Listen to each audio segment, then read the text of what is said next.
اعوذ باللہ من الشیطان الرجیم بسم اللہ الرحمن الرحیم انہم ان یظہروا علیکم یرجموکم او یعیدوکم فی ملتہم ولن تفلحوا اذا ابدا وکذلک آثرنا علیہم لیعلموا ان وعد اللہ حق وان الساعة لا ریب فیہا اذ يتنازعون بينهم امرهم فقالوا ابنوا عليهم بنيانا ربهم اعلم بهم قال الذين غلبوا على امرهم لنتخذن عليهم مسجدا۔ کیونکہ اگر وہ شہر کے لوگوں نے تمہاری خبر پا لی، یعنی ان کو خبر مل گئی، تو یا تو تمہارے اوپر وہ پتھراؤ کر کے تمہیں ہلاک کر ڈالیں گے، یا پھر تمہیں اپنے دین میں واپس آنے کے لیے مجبور کر دیں گے، اور اگر ایسا ہوا تو پھر تم کبھی بھی کامیاب نہیں ہو سکو گے۔ اور اسی طرح ہم نے ان لوگوں کی خبر ان تک پہنچا دی تاکہ وہ جان لیں کہ بے شک اللہ رب العزت کا وعدہ حق ہے، یعنی سچا ہے، اور بے شک قیامت اس کے اندر کوئی شک نہیں ہے۔ پھر جب لوگ ان کے بارے میں آپس میں جھگڑنے لگے، کچھ لوگوں نے کہا کہ ان پر ایک عمارت بنا دو، ان کا رب ہی ان کے معاملے کو بہتر جانتا ہے۔ پھر ان لوگوں نے کہا جن لوگوں کو ان کے معاملے پر غلبہ حاصل تھا کہ ہم ان پر ایک مسجد ضرور بنائیں گے۔ یہاں پر ایک بات سمجھنے کی یہ ہے، یہاں پر اللہ رب العزت نے فرمایا انہم ان یظہروا علیکم یرجموکم او یعیدوکم۔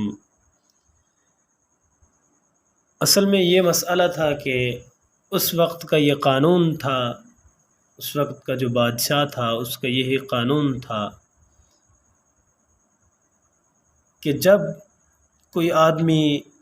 اپنے دین سے مرتد ہو جاتا، ارتداد اختیار کر لیتا، تو اس وقت پھر وہ اس کو یا تو رجم کر دیتے تھے، یعنی ان کو پتھراؤ کر کر کے مار ڈالتے تھے، یا پھر ان کو کہتے تھے واپس اپنے دین میں آ جاؤ۔ یعنی دو راستے ہوتے تھے، یا تو دین اختیار کرو واپس اپنا، یعنی کفر، اگر نہیں کرتے ایسا تو پھر ان کے اوپر پتھراؤ کر کے یعنی ان کو ہلاک کر ڈالتے تھے وہ لوگ۔ تو اس وجہ سے پھر یہاں پر ایسا ہوا، اللہ رب العزت نے فرمایا کہ انہم ان یظہروا علیکم، اگر شہر کے لوگوں کو خبر مل جاتی، اس کو نصیحت کر کے بھیجا تھا نا کہ آپ جانا وہاں سے اتنا احتیاط کے ساتھ چیز لانی ہے کہ ان لوگوں کو پتہ نہ چلے، اسی وجہ سے کہ اگر پتہ چل جاتا تو پھر وہ بدلہ لینے پہ آ جاتے۔ آگے فرمایا وَكَذَلِكَ آثَرْنَا عَلَيْهِمْ لِيَعْلَمُوا أَنَّ وَعْدَ اللَّهِ حَقٌّ، پھر اللہ رب العزت نے اپنی طرف سے ان کے اوپر خبر ظاہر کر دی۔ وہ کس طرح؟ وہ اس طرح کہ جب یہ تملیخہ نام کا جو ان کا ساتھی تھا، یہ جب گیا شہر میں، دکاندار کو وہ سکہ پیش کیا جو 300 سال پرانا تھا، اس پر پرانے بادشاہ کی مہریں وغیرہ علامتیں تھیں، تو دکاندار بڑا حیران ہوا کہ یہ تو بہت پرانا سکہ لگتا ہے، پرانے پیسے لگتے ہیں۔ اس نے اس کو لیا اور ساتھ لے کر بادشاہ کے پاس پہنچ گیا۔ لیکن اب چونکہ بادشاہ نیک تھا اور اس نے ان کے بارے میں یہ قصہ بھی سن رکھا تھا کہ یہ جو دقیانوس جو ظالم بادشاہ تھا، جنہوں نے ان کے دور میں جب یہ سوئے تھے اس وقت کچھ نوجوان جو تھے وہ کہیں غائب ہو گئے تھے، تو اس نے مزید اس کی پھر تحقیق کی اور اسی نوجوان کو پھر ان کے بارے میں پوچھا، تو پھر اس بادشاہ کو اطمینان ہو گیا کہ یہ وہی لوگ ہیں۔ پھر اس بادشاہ نے ان کا خوب اکرام کیا۔ تو اب جب انہوں نے خوب اکرام کیا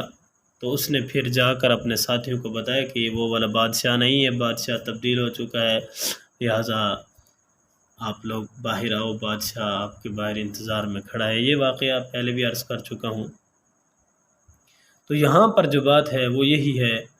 کہ اللہ رب العزت نے اس طرح پھر کیا فرمایا، وَكَذَلِكَ أَثَرْنَا عَلَيْهِمْ لِيَعْلَمُوا أَنَّ وَعْدَ اللَّهِ حَقٌّ۔ کیا مطلب اس کا مطلب یہ آگے جیسے وَأَنَّ السَّاعَةَ لَا رَيْبَ فِيهَا کہ قیامت کی گھڑی آنے والی ہے، قیامت قائم ہونے والی ہے، اس کے اندر یقین ہونا چاہیے، اس وجہ سے کہ اللہ رب العزت نے ان اصحاب کہف کو اتنی لمبی مدت تک سلائے رکھا، پھر ان کو زندہ صحیح سلامت جگایا، یہ اللہ رب العزت کی قدرت کاملہ کی دلیل تھی۔ جب اس واقعے کو آدمی دیکھے تو ہر شخص اس نتیجے تک پہنچ سکتا ہے کہ اتنے عرصے تک کچھ نوجوان سوئے، پھر وہ زندہ اٹھے اور بالکل صحیح سلامت۔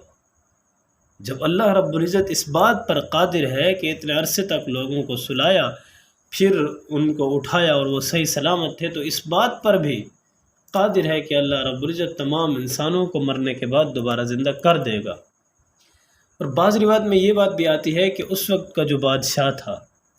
یعنی مسلمان بادشاہ، وہ تو قیامت اور آخرت پر ایمان رکھتا تھا، اللہ رب العزت کو مانتا تھا، توحید پر ایمان رکھتا تھا۔ جب اس نے دیکھا کہ لوگ قیامت کے بارے میں، آخرت کے بارے میں شکوک و شبہات کا شکار ہیں اور اپنے شکوک اور شبہات کا اظہار بھی کرتے ہیں، تو پھر بادشاہ نے اللہ رب العزت سے دعا کی کہ یا اللہ ان کو کوئی ایسا واقعہ دکھا دے جس سے میری قوم یا میری رعایا آخرت پر ایمان لے آئے اور ان کا ایمان مضبوط ہو جائے۔ اللہ تعالیٰ نے پھر اسی وقت ان نوجوانوں کو جگا کر پھر یہ اپنی قدرت کا کرشمہ دکھایا۔ تو اس وقت پھر جو لوگ کشمکش کا شکار تھے، شکوک و شبہات کا شکار تھے، اللہ رب العزت نے پھر ان کو اس چیز سے مطمئن کر دیا۔ اب یہاں پر فرمایا اذ یتنازعون بینہم امرہم فقالوا ابنوا علیہم بنیانا۔ اب اللہ رب العزت کی قدرت کا ایک اور کرشمہ دیکھیں کہ جب یہ لوگ سوئے تھے اس وقت ان کی جان پر بنی ہوئی تھی، یعنی جان کے لالے پڑے ہوئے تھے ان کو کہ آج ہماری جان نہیں بچے گی، اگر بادشاہ کے ہاتھ لگے تو اس طرح اس طرح اس طرح۔ تو لیکن آج پھر کیا ہوا، جب یہ لوگ اٹھے اذ یتنازعون بینہم امرہم، کہ پھر یعنی وہ وقت بھی آیا کہ لوگ آپس میں جھگڑ رہے تھے کہ ان کے اکرام میں کہ ان کے اوپر کوئی عمارت بنا دی جائے، یا کچھ لوگ کہتے تھے کہ ان کے اوپر مسجد بنائی جائے، یہ عمارت یعنی رفاہی کوئی کام بنا جائے، کوئی خاص نشانی والی عمارت بنا دی جائے۔ تو بعض کہتے تھے مسجد بنائی جائے، اور جو مسجد بنانے والے تھے وہ وہی لوگ تھے جو ارباب اقتدار تھے، جن کو اقتدار حاصل تھا، یعنی قوت والے لوگ تھے۔ تو پھر یہی طے پایا کہ مسجد ہی بنائی جائے۔ اور کہتے ہیں کہ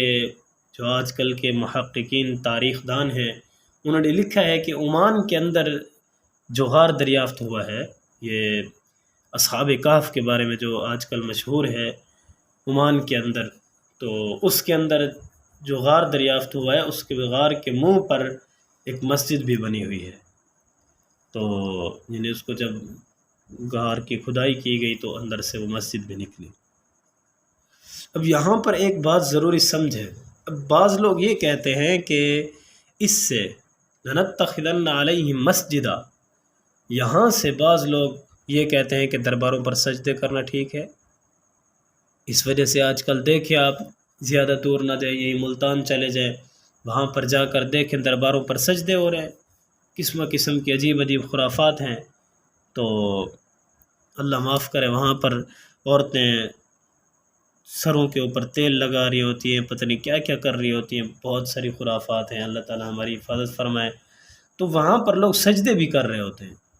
تو وہ کہتے ہیں کہ یہاں پر لَنَتَّخِذَنَّ عَلَيْهِمْ مَسْجِدًا، کہ ہم ان پر مسجد بنائیں گے، یعنی سجدہ کرنے کی جگہ، اور سجدہ یعنی اس طرح کی تعویلیں کر کے یہاں سے وہ کسی طرح ثابت کرتے ہیں کہ درباروں پر سجدہ کرنا ٹھیک ہے۔ حالانکہ حدیث شریف کے اندر اس سے بڑی ممانعت آئی ہے۔ قبروں کے اوپر مقبرہ بنانا یہ بھی منع ہے،